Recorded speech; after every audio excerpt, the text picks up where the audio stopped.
6 p.m. Pakistan Standard Time. Assalamu alaikum. This is Radio Pakistan.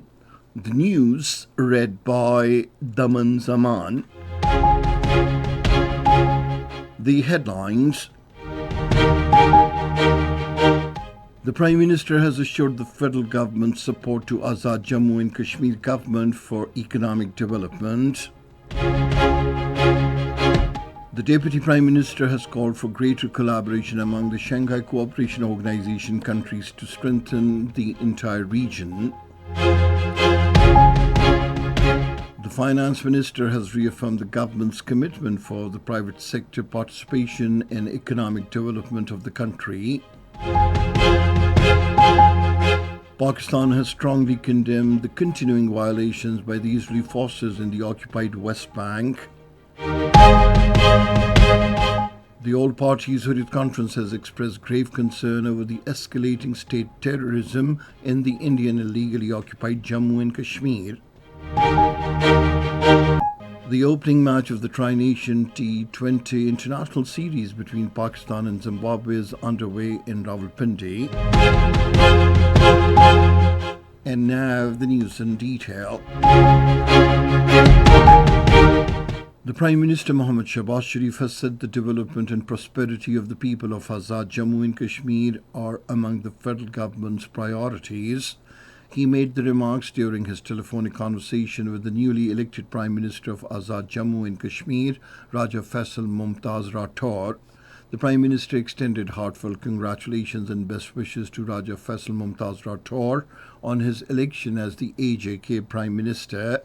Shehbaz Sharif reaffirmed the commitment to working together with the AJK government for the welfare, economic development and prosperity, as well as peace and security of the people.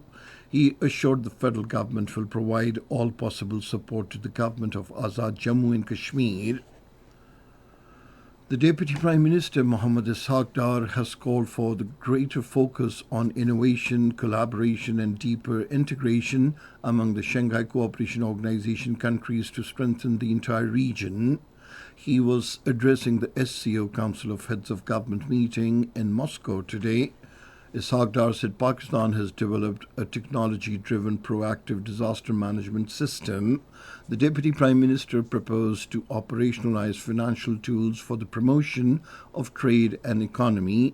Emphasizing the need for investing in the youth, Ishaq Dar said Pakistan advocates for a significant expansion of the SCO University network into a consortium for applied knowledge. The Finance Minister Mohammad Aurangzeb says Pakistan's demographic advantage, coupled with ongoing reforms in mining, agriculture, information technology, artificial intelligence, digital infrastructure, pharmaceuticals, and manufacturing, positions the country for sustained private sector-led growth. He was speaking during a meeting with a high-level delegation of the Global Leadership Platform Dialogue in Islamabad today. The minister outlined Pakistan's macroeconomic consolidation over the past 18 months. He highlighted strengthened relationships with the United States, China and Saudi Arabia and the launch of CPAC Phase 2. Mohammad Aurangzeb reaffirmed the government's commitment to a competitive tariff regime, sustainability of the power sector and greater private sector participation. The Economic Coordination Committee has approved a technical supplementary grant of 50 billion rupees for a range of approved projects of the defence services. The ECC meeting was held in Islamabad today with the Finance Minister Mohammad Aurangzeb in the chair.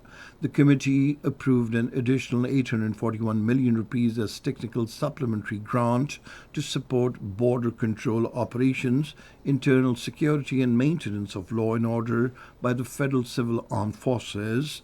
It also approved a technical supplementary grant of 100 million rupees for the maintenance and repairs of the defence equipment utilized by the Federal Civil Armed Forces. The committee approved a set of proposals aimed at facilitating the participation of foreign companies in Pakistan's petroleum exploration sector. The Minister for Petroleum, Ali Parvez Malik, says the government is focusing on promoting sustainable and mechanized mining. Talking to the German ambassador Ina Lapel in Islamabad, Ali Parvez Malik said the government is working on upgrading refineries, emphasizing that it was crucial for green transition. The German ambassador said there is immense potential in Pakistan's mining and natural resources. She said Reko Diq project will serve as an important test case for the international investment. This is Radio Pakistan giving you the news. The Minister for Religious Affairs, Sardar Muhammad Yusuf, has emphasized the need for dialogue between religions and civilizations to ensure global peace. During a meeting with the Egyptian ambassador Dr. Ehab Abdul Hamid in Islamabad, he stressed that Pakistan and Egypt should work together in this regard. The two sides agreed to further promote economic, trade, and cultural relations between the two countries. Speaking on the occasion, the Egyptian ambassador proposed sending Pakistani scholars to Egypt to benefit from the teachings and experiences of the Al-Azhar University. He also offered the establishment of a modern educational institution in Islamabad under the supervision of the Al-Azhar University. King Salman Humanitarian Aid and Relief Center has successfully completed the first phase of economic empowerment of vulnerable households in Pakistan through livestock provision project.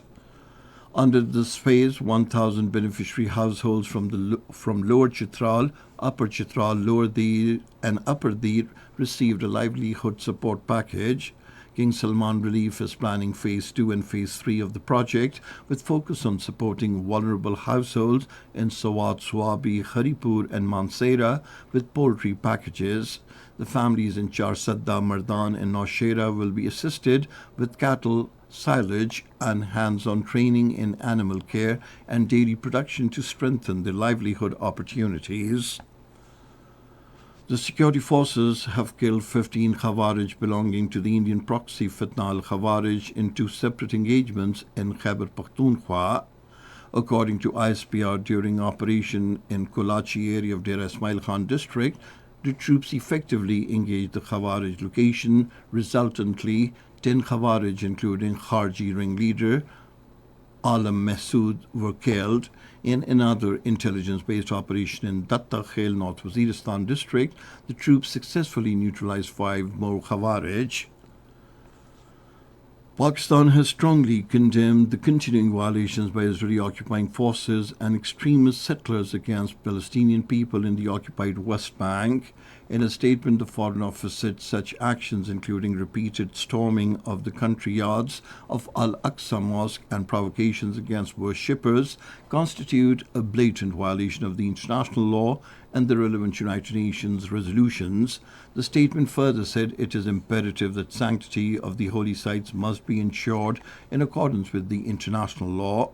Pakistan calls upon the international community to take urgent and effective measures to ensure protection of the holy sites, prevent further settler violence and incursions, and uphold relevant United Nations resolutions. Pakistan has sent 25th relief consignment of 100 tons to Gaza. The consignment dispatched from Allama Iqbal International Airport, Lahore, includes essential non-food relief items such as tents, tarpaulins, sheets and jerry cans. The All Parties Hurriyat Conference has expressed grave concern over the escalating state terrorism in the Indian illegally occupied Jammu and Kashmir. According to Kashmir Media Service, the All Parties Hurriyat Conference spokesman Advocate Abdur Rashid Minhas, in a statement in Srinagar, said the BJP-led government and its agencies cannot intimidate the Kashmiris into submission. He said Kashmiri students, professionals and business people in India are facing harassment, targeting and forced evictions from their residences after the Red Fort blast in New Delhi. And now cricket. In the opening match of the Tri-Nation series against Pakistan in Rawalpindi, Zimbabwe were 13 runs for the loss of no wicket in the first over a short while ago. Earlier, Pakistan won the toss and decided to field. And finally, the weather report. Weather is likely to remain dry in most parts of the country during the next 12 hours. However, cold weather conditions are likely to persist in hilly areas, while very cold conditions are likely to prevail during night hours. Smog may develop in few plain areas of the Punjab. And that is the end of this news bulletin. For more news and analyses, log on to our website, radio.gov.pk, and you can also watch the live video streaming of our bulletins on the link, facebook.com/Radio Pakistan News Official.